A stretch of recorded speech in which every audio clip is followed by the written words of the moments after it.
You will love grilling all year long in your Emeril French Door AirFryer 360.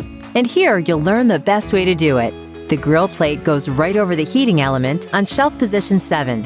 When using the grill function, you'll notice the letters PH in the display window. You'll want to preheat your grill plate for the best results. When the preheating cycle is done, the timer will begin to click down. This is the time to add your food to the grill.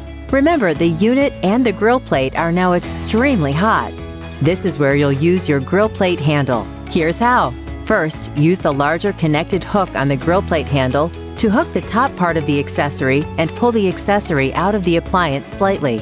You only need to pull the accessory out far enough to fit the larger hook underneath the accessory. Next, flip the grill plate handle over and use the two smaller hooks to latch the grill plate handle to the accessory, using the grill handle to pull the grill out as far as you can, using a trivet if necessary. Once your food is done, carefully remove the grill plate using your grill handle.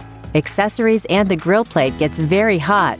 Use cautiously and only place the heated grill plate on a trivet or heat-safe surface. To insert the grill plate, simply place the grill handle like this and firmly push into place. You can also use the grill plate handle to remove the crisper basket using the same technique. You should only use the grill plate handle to remove it from the air fryer. The handle isn't intended to be used to carry the grill plate or any other accessory. For more recipes, tips, tricks, and videos like this one, be sure and subscribe to our YouTube channel at youtube.com/EmerilEveryday.